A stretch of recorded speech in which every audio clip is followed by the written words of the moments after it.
Camino Butterflies. Have you ever had those? The topic this week is prompted by a comment from Leslie. Thank you, Leslie. Leslie's got a few Camino Butterflies with a Camino coming up, and he's a little bit worried about age and health and all sorts of things. So we're going to talk about that this week.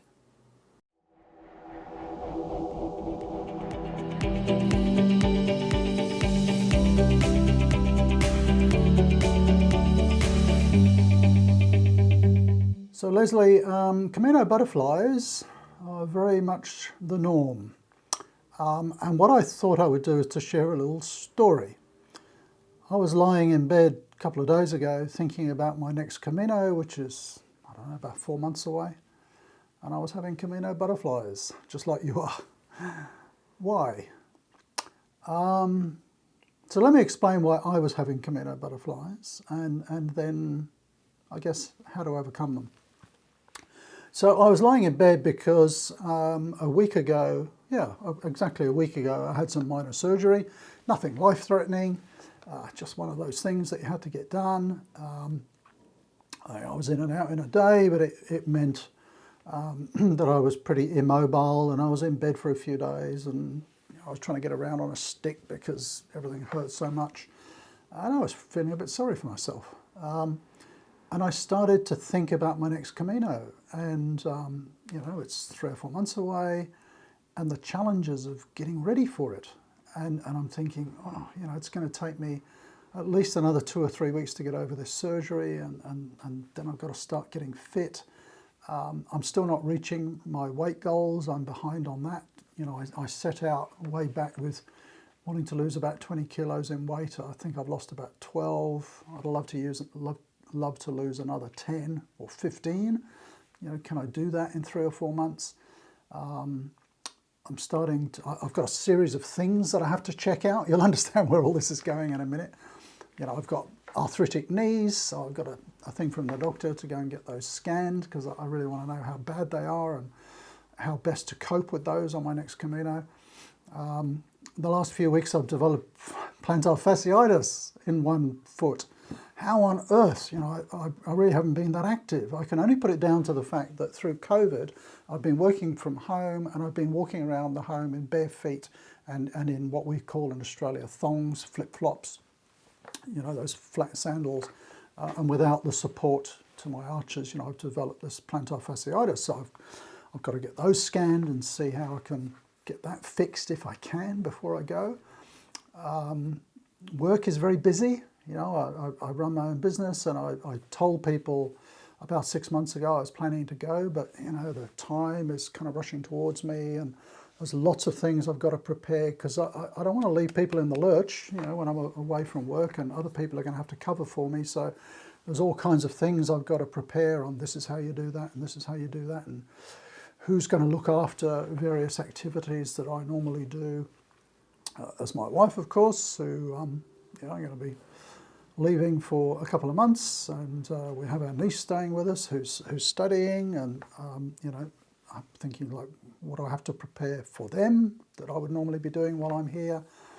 I'm starting to think about, do I need more COVID booster shots? What's the latest COVID wave going to be? How would I cope if I get COVID when I'm in Spain? So, Leslie, there are lots and lots of things that will cause butterflies. I'm not sure of your age. I'm 65 now. I'll be 66 on my next Camino. I'm no spring chicken. My health isn't great. I'm overweight. I'm probably one of the most unfit people you can imagine. So yeah, I've got butterflies. And I was seriously lying there the other day thinking, should I put it off? You know what I thought?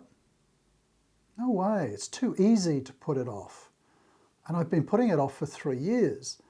And I'm sure we can all come up with a dozen reasons why, a Camino that we may have planned in our minds or in reality doesn't make sense, and we can delay it and we can delay it. That's the easy option, isn't it? And I reflected on it, and I thought, planning for a Camino is actually like a Camino. Because I was lying there thinking about all these things. I've got to get these scans and I've got to get that checked. And I thought, it's kind of like being on a Camino in a way, isn't it? Because stuff crops up. and you deal with it, and you learn to cope with it, and you get on. So this is kind of my Camino before the Camino. I've just got a few things to work through. The one thing that I have really set myself as a target, though, is weight loss. And I've set myself a goal that I will not go unless my weight is below this specific target, because I know being overweight is just going to be a real struggle. And so really that's what I wanted to share this week, and particularly for you, Leslie, that, you know, Camino Butterflies are absolutely, you know, common. Particularly, you know, for your first one, you know, my age, my health, my fitness, you know, everybody goes through that. But I would just ask you to think about this. If you delayed it, what other things might come up? You know, let's say you delayed it a year or 2 years. Is the situation going to be better then? Or would it be better maybe to go now and try and enjoy that Camino, get the benefit, get the, you know, whatever it is that you're looking for out of the Camino, try and get that sooner rather than later? And that's what kind of keeps me going. You know, if I put it off another year, I'm a year older, you know, my health could be worse. And, you know, the bottom line is, and this is the sort of mindset that I have going on Camino, because I went on my first one injured from the start. And I'm thinking, if I get to the start point and if I get a week on the Camino, I'll be happy. You know, that'll be my Camino top up, and I will have given it a go, and I'll make the best of that week. And then I'll go off and do something else in Spain or somewhere, you know, if I have to. But, you know, let's try and get through a week. And if I get through a week, I'll try and get through 2 weeks. And then who knows, maybe I'll get through 3 weeks.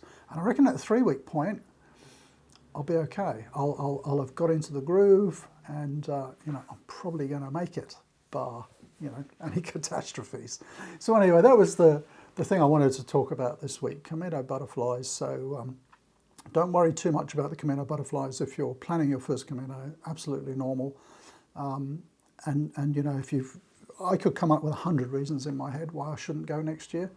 But you kind of got to give yourself a good serious talking to at times, and say, well, you know, is that a bit of an excuse? Or, you know, I'm not suggesting they're all excuses. You know, some of you watching this have probably got some very valid reasons about why it could be very difficult for you to go on to your next Camino. But I guess what I'm talking about is all of that noise that can get into our heads and cause the nervousness and the butterflies. Sometimes maybe this is just a little bit of a test before we go to see how we handle things. So there we go. Thanks for the comments, Leslie. It sort of prompted that idea about doing a video on butterflies. Thank you all for watching. Maybe by the next time, or by the time of our next video, we will have hit our next milestone, which will be 6,000 subscribers, which I know in the YouTube world is not huge, but it's a nice little target to reach. So if you're not subscribed, please do subscribe. And when we hit that milestone, we'll do something quite cool. And if you've been around for a while, you'll know what that is. Thanks for watching, and see you next week. Bye for now.